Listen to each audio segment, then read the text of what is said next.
Hey, folks. Welcome to Kaiser's Castle. Today we got a little bit of a treat. I brought in a friend of mine. He has he has opened dojos and taught for a long time. I'll let him get into his specific type of martial arts, and we're going to talk a little bit since this is going to be your first time being on a show, and this is being done from Kaiser's Castle. He's sitting here, he's taking an eye on that big orange couch as you guys are sitting there drinking your coffee, tea, soda, or adult libation. Right now, we'll just get in and let you introduce yourself there, Thad. Yeah, my name's Thad Hughes. I own Thunderfoot Karate for the last 11 years here in London, Ohio. I taught before that at my teacher's school, the Rick Moore Academy in Whitehall, out of Columbus, Ohio. And we teach Shoin-ryu, Matsubayashi, which Shoshin-Nagamine was the main master of that style. But yeah, I opened up a school here in London 10 years ago. You just need some basics. Yeah, we were just talking about what it took to open it up, and just let the people know, the type of things that. Well, first, you have to have a building. We both know that. Yeah. And the rest of it's up to the actual instructor, his mind, what he wants to do with his school, where he wants to go, and we can get into a little of that. Right. Just the basics of the things you need, the props that you would need just for martial arts, and we maybe bang into some situational props and where to purchase them and find them. We both know about Asian World of Martial Arts. Asian World of Martial Arts. There's a company out of Florida called Bold, the Bold Look, or there's MTI out of California. There's Century. There's a bunch of different places. If you just go to their websites, you can.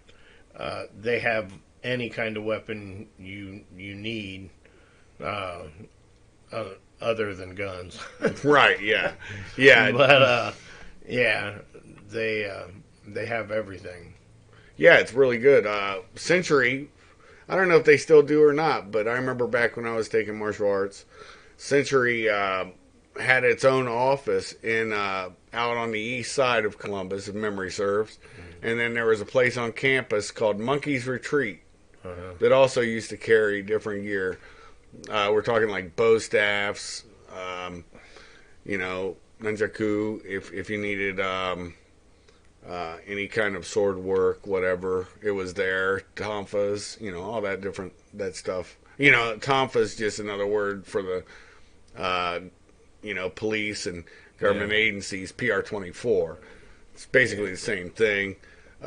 Just theirs is an acrylic, not an acrylic, but you know what I mean. It's metal with an acrylic coating to it. So yeah, getting into that and just the competitions. Talk about that. That's something your people used to get in competitions all the time. Let the people know about that. I used to take my kid. It's good for a kid to go out and compete. That way he gets a good sense of where he stands. When someone's learning martial arts, the worst thing is to build up false hope and say, okay, here's a black belt, and then they walk out on the street and get killed. Yeah. I remember. Hello, I remember there was a kid that this is when I went to high school. You probably remember hearing about this. He went to that old, where Westland Mall was, in that old movie theater that was detached from the mall, but on that strip mall, not the newer one. There was an arcade place right next to it called something Highway. Anyways, Video Highway or something like that, where arcade game room. And a kid in our class, I can't remember his name now. want to say it was Bruce, but I can't remember. Went out there, got himself into a fight, and somebody took one of them damn Rambo knives and shoved it through his chest, killed him. So that's really important to get people out there, not just with the people in the controlled dojo to work out with, because you develop friendships, you're working on technique, that kind of thing, and you get, it'll, even if you're going hard at it, if you're rolling hard, it'll still get easier. The whole muscle memory, that's where that comes into play, because if you're used to seeing a knife coming at you, and you're used to seeing the different ways someone's holding that knife coming at you, then you know how you're best to defend it against it. Yeah, edged weapons are a problem. Oh yeah, and I tell everybody, even if you're using one, you're gonna get cut. Wow. I mean, I've got the scars to prove it. And that's me using them. So it's a fact. The thing about it is also you can get props, non-typical props. Learned about this when I was at FLETC and also instructing on my own.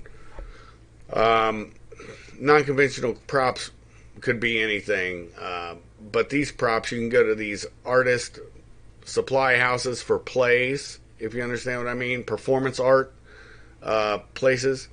Supply houses are eluding me now, but I got a bunch of my kit for teaching practical defensive tactics, situational awareness, these kind of things, how to incident avoidance, all these different things that I would teach.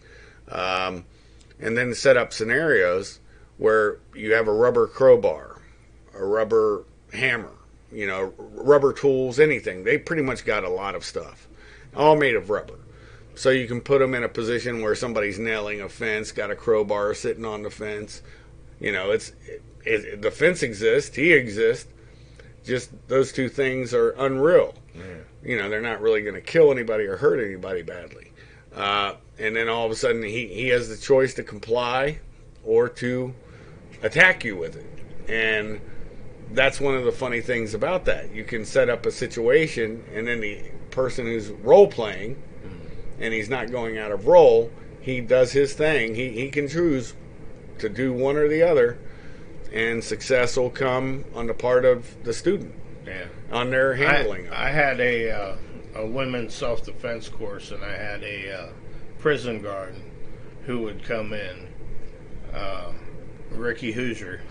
Okay. And he did true life Keep going. tactics, and he'd have people sitting behind the wheel of a car. Yep. And he'd say, "Okay, I'm reaching in. What are you gonna do?" And the very first woman grabbed him by the head and bounced him off the steering wheel. There he goes. Blacked his eye. Yep. And I mean, you gotta be prepared. You gotta practice the things that are not common. The practical. Yeah, the practical. Yeah. People say, "What are you gonna do if I grab you around the neck, in a chokehold?" I said, "Well, a chain, the weakest link is the best place to start. Yeah. So I'll reach up and I'll grab your little finger and I'll snap it like a chicken wing." Yep. Yep. Yeah. And then that arm will quickly Oh yeah. start moving. He'll relax. Yeah. Yeah, it's hilarious. I mean, everybody, they always want to over-engineer things, and it's that basic. Even with avoidance, if you're situationally aware, and nobody can be 100% on game all the time, and that includes even me in a war zone, and this is a place where violence can happen at a major, large scale. But the thing is, how are you going to react? Well, you may not know that until the first time that happens. And everybody's going to have that stun effect, where you freeze for a second. But it kicks in. Exactly. It kicks in. It's like, oh, I know what to do. Boom! Yeah, your OTA loop catches up. And once that OTA loop catches up, this is why when I say I used to have the adage, I make the tactical practical.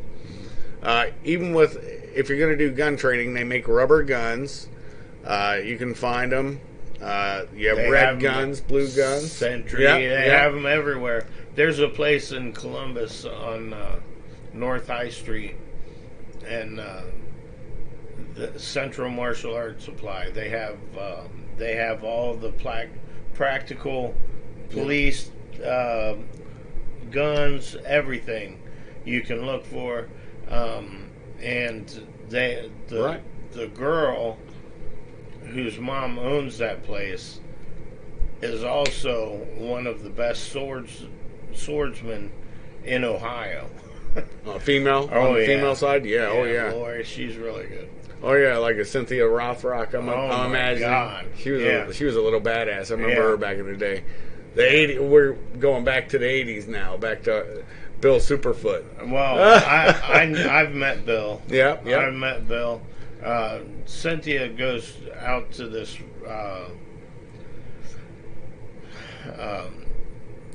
Martial Arts Hall of Fame thing, and goes out and goes for the weekend, does seminars and stuff. I've never met her personally, right? But I know that she goes to these things because I DJ them. Oh, okay. when they're in Indiana or Kentucky. Oh, okay. So I go down and DJ them. That's cool. But now, did when you get your people out into competition, the interesting thing is, I've seen it when I went through and was taking Swai Jiao, which is Kung Fu. The only thing different between Thad and I is just the difference in style, not difference in thought. And that's why I thought it'd be a treat to have you on. Yeah. And we can have bigger discussions, and we will in future shows. But just so that you guys can get to know Thad. He's a funny, great dude, hard-working dude. You'd have to know him. You'd have to meet him to know, what I'm talking about. But the point is, he's here local. We're able to talk, chew the fat, on the same mic right now. So we're going to see the audio quality on this, and it may or may not be that good, but we'll figure it out as we go. But the greater point is to get him to just talk a little bit about the philosophy of your martial arts. Mm-hmm. I got this show. I can talk about it anytime I want. When you asked about tournaments, nowadays tournaments aren't as hard as they used to be, because in the olden days, there were no pads, really. You put some cloth over your knuckles and you put cloth over your feet, and you went out there and you fought. Nowadays, you got these thick pads that even when you get hit, they don't hurt, so it's more like a show thing. Light touch go. Okay, when you unless there are full contact tournaments. Yep. But most parents nowadays don't want to see their kids get bloody. They want to see their kids come home with a trophy. Yeah. And that's where society is playing. Fucked up. Yeah.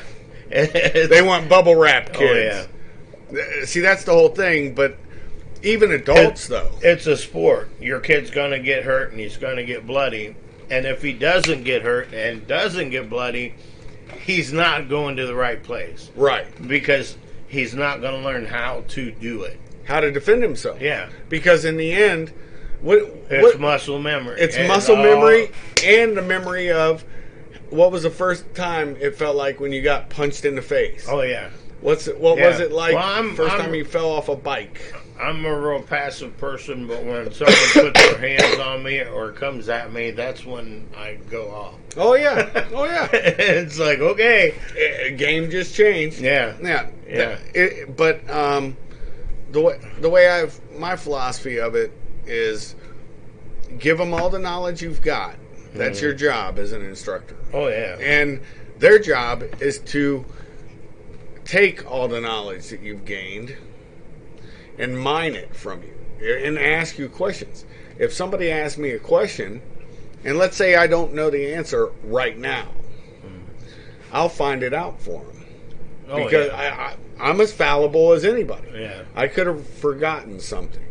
Well, your But student you try is your not best to. teacher. Yes. Your You- student is your best teacher because they come up with stuff that I just didn't think of asking my teacher that. Yeah. I'll be. But yeah. I'll never forget some of my students I'd talk to, and they'd be like, do you know this person, that person? It's always those damn Hollywood people that do martial arts, and they Wow. think like it's such a small group, when martial artists around the globe, it's not uncommon in America because it's so spread out. I think that's why. Europe, it's not so much. I mean, even European, they have their own European martial arts, which, broadswords, all this kind of stuff, old warfare fighting techniques. That's their thing. There's a whole society that does that. The military, that's a martial art. Police training, that's a martial art. Martial arts just is combat arts. Yeah. And so they don't understand that disconnect, that when they ask that question, it's a stupid question. I'll tell you, it's as stupid as when I was in the Army. Oh, do you know my buddy Joey Joe? He was over there with the whatever. And you'd be like, nope, never met him. In the Marine Corps, it's a little smaller. When I was in, it was 200,000 people. And out of all the time somebody asked me if I knew somebody, if it wasn't a Marine, a fellow Marine who I worked with, because the MP Corps were only 1,500 of us in the Corps at that time. So that tells you how small policing, and it is less than 1% of a societal population, and the military reflects that too, even though there's a combat mission. During the combat mission, it opens up a little differently, but I don't want to get into that minutia of that. My point being is, only one time out of all the times people ask, oh, my cousin, blah, blah, and somebody said a name, and I'm like, yeah, I know him. Only once. So I am good with faces. uh-huh. And 12-step programs, you learn. Yeah, I know. You get. I know you. Oh, Yeah. but karate. No, if you know a style, then you're going to know the masters. Oh yeah. Who are around that do that style. Local. Yeah. And maybe And- state to state, a couple states over. Yeah, for I mean, competitions. like I said, the Martial Arts Hall of Fame guy that I know, Yeah. who runs it, Jim Thomas. I've met Superfoot Wallace through him. Okay. I've met a lot of the famous people Right. through that organization. Right. They all come together. They'll be in one weekend. They'll be in California. Next Florida. weekend they're going to be in Florida. New York. Yeah. Oh, and they go down to Jamaica. Oh, you know, yeah. for tournaments, and stuff. Internationals. Yeah. Oh yeah. I've sent some of my students to Florida to compete at Walt Disney at the Wide World of Sport. Oh yeah. The Epcot Arena, area. yeah. Yeah. And I had one kid went down 17 years old, took first place in 17 and under weapons, double nunchuck kata, that he made up 2 weeks before he went down there. So he just free flowed. He free flowed, yeah. He came in and he said, "Sensei, look at this." And he started doing the kata. And I said, "That's really good." That's dope. And he went down there and competed and took first place. Nice. 17 kids from all over the world. Yeah. And they were competing there. It was just, I mean, That A makes lot of you know kids, yeah. you made it. You've yeah. affected somebody for the positive. Yeah. And that's what the whole thing should be about. It's student oriented no matter what. It's just like I do a lot on my show with mentoring. And mentoring, like I have my mentors that we're no longer on a mentor-mentee relationship. We're brothers, right? Yeah. But if I have a question and I think that guy still knows it, hey man, do you remember what you have a situation like that? Oh yeah, this is what I would do. And okay, it may not be situationally applicable, but I can find something that is applicable because he just switched something on in my mind. And it's the same thing, I'm sure, within, because I have instructees that I've had, and they've come up and said, hey, you know that thing, thanks a lot for that. Now, that's not the mentee-mentor relationship. Well, I've started teaching kids from young. Uh-huh. And so you see the development. I see kids that I started teaching when they were 5 who are now 25. And they're bigger than me, and it's like, and they're like, you know what? That was so cool. I was so scared getting on the bus, and I used to get picked on, and as soon as that light switch came on, and I defended myself, it all stopped. Yeah, bullying stopped instantly. It all stopped, and people just don't get it. Yeah, that's how you stop bullying. It's like, and you stand up for yourself and you say, look, boom.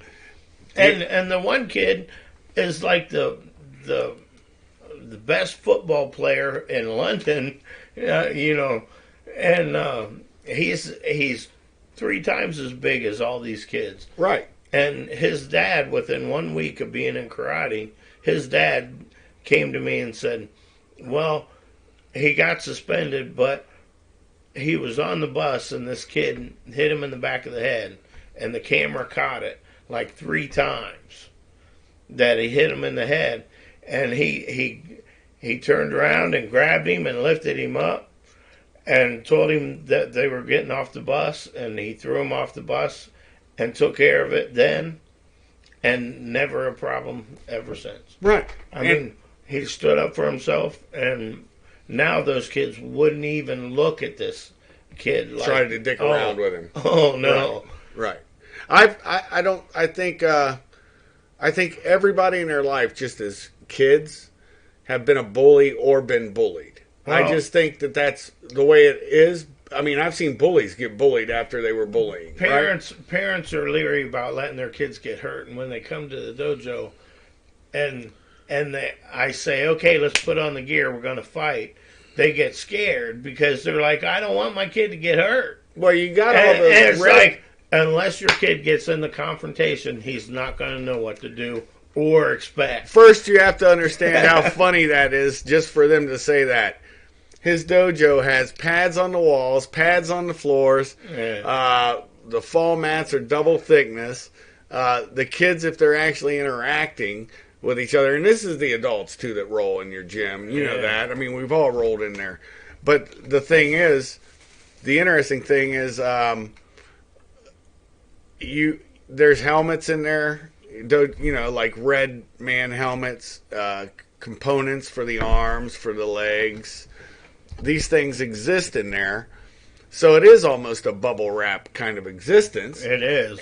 But, you know, if somebody gets a little scuff on the eye, you know, or a little arm burn or something, you know, from mat to skin, that parents really shouldn't be worried about that. Accidents happen. They do. And I've knocked out little kids before by accident. Really? What because I'd be demonstrating, and a lot of kids, they'll step towards you instead of away from you, or walk instead into of it. standing still. Yeah. They'll step towards you and step right into it. Boom!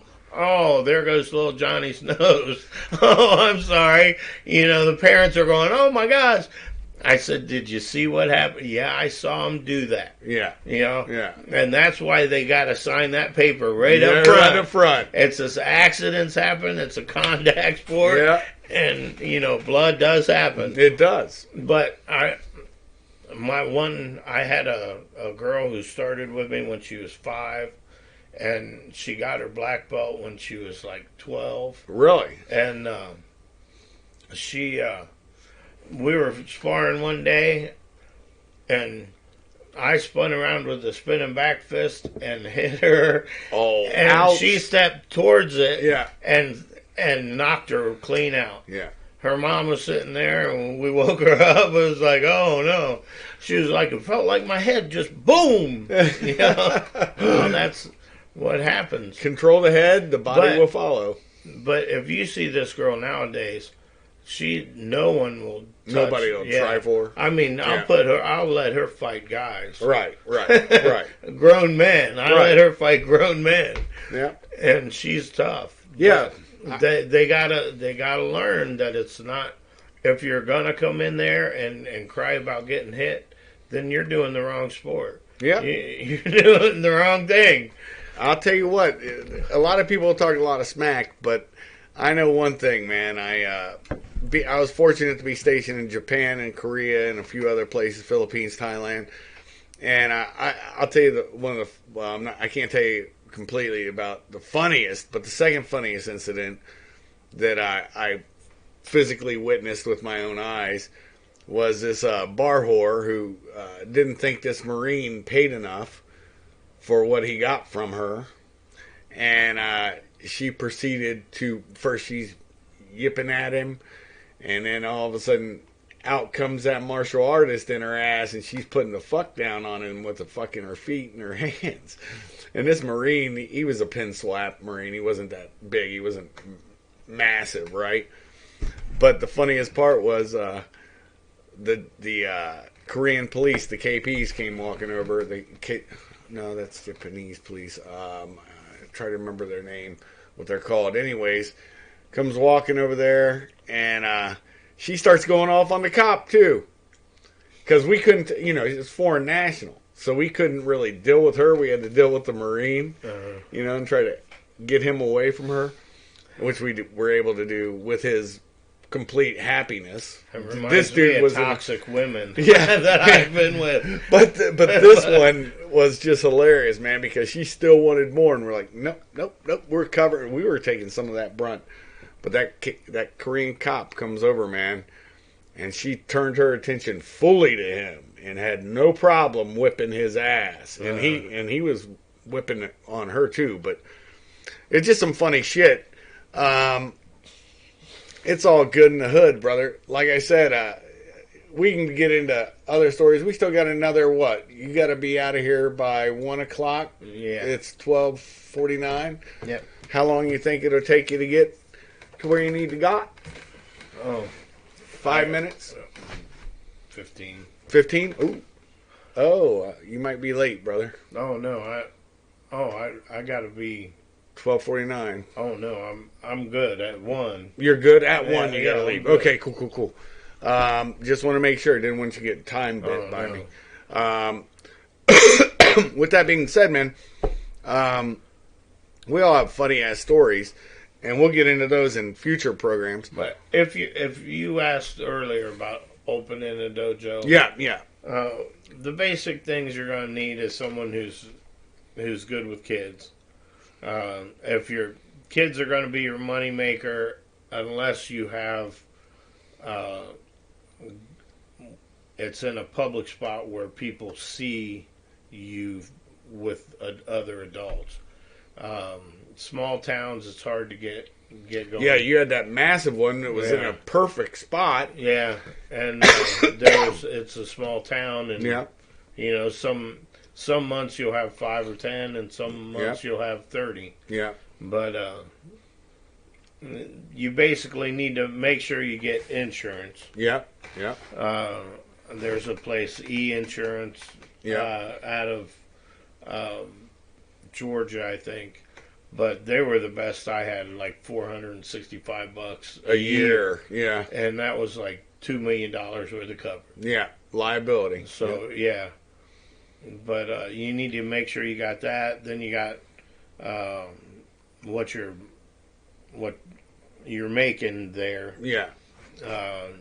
The cost of rent. Rent, Your whatever, business utilities. license. Yeah. Business license. I went and got.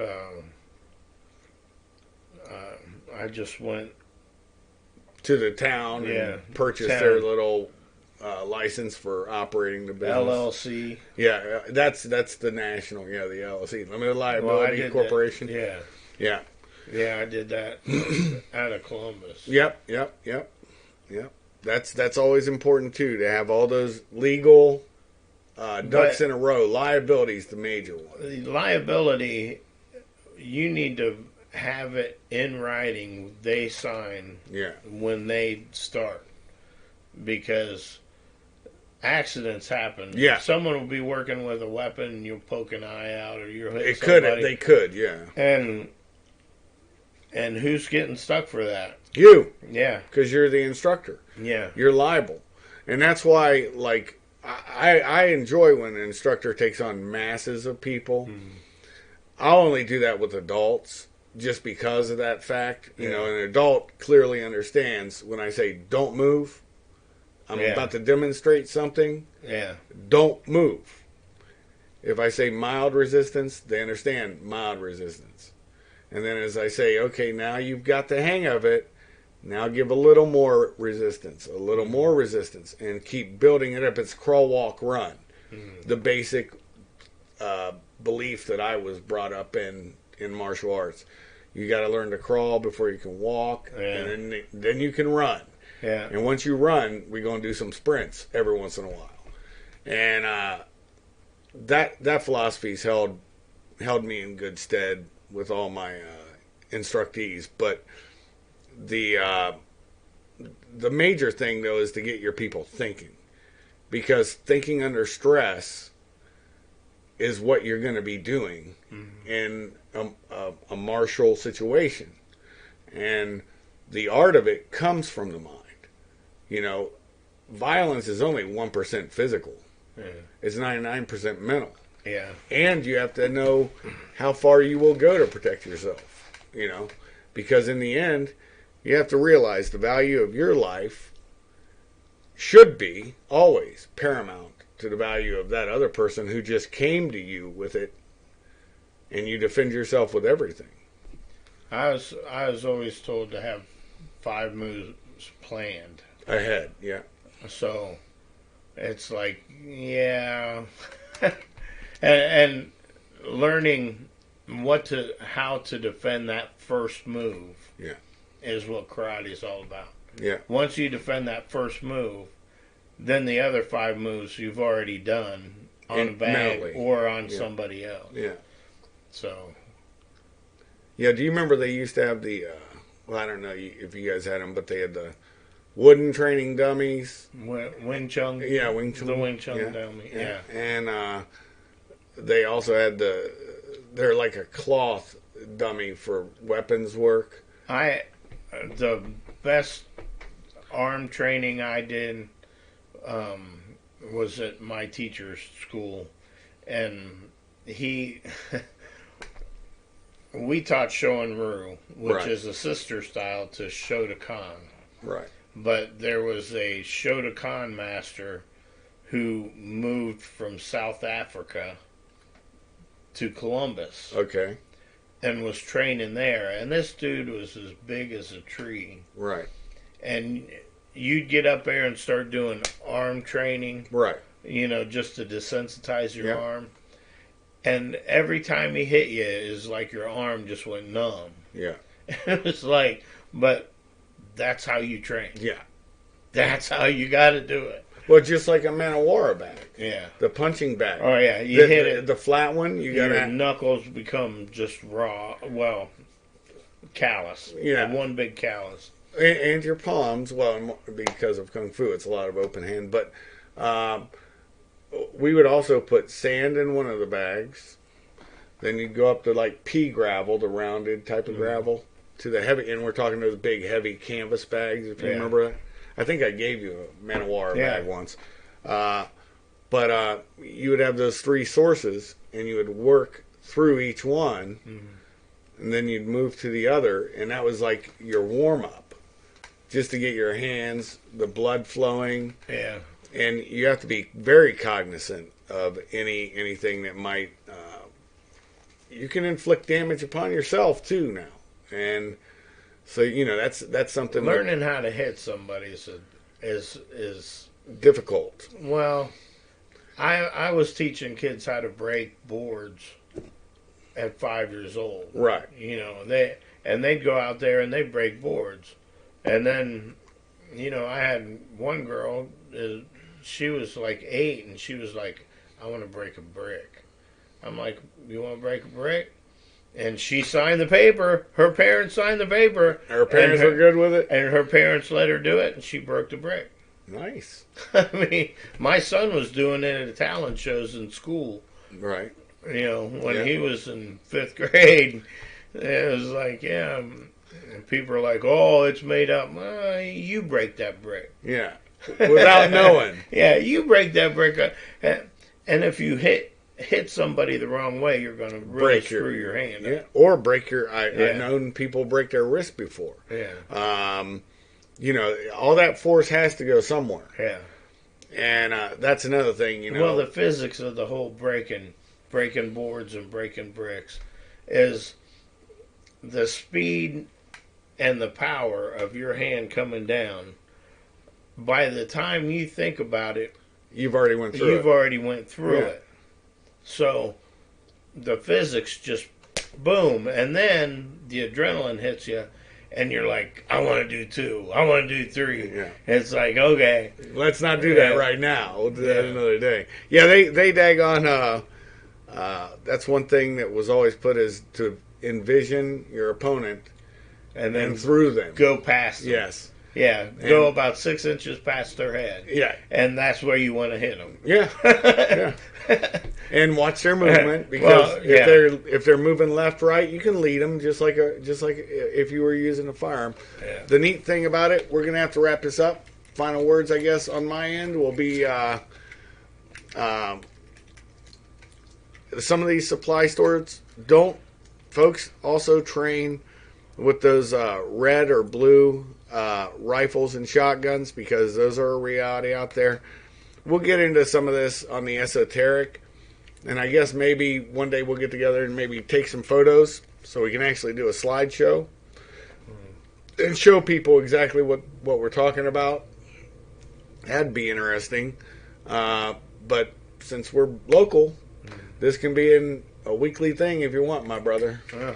All right. Well, nice having you here. Thank you for stopping by Kaiser's Castle. Folks, thank you for stopping by Kaiser's Castle. With that being said, I'm slowly going to roll up the drawbridge. You guys finish your coffee, tea, soda, or adult libation, as Shuff is going to close it down for the day. With that being said, Shuff out.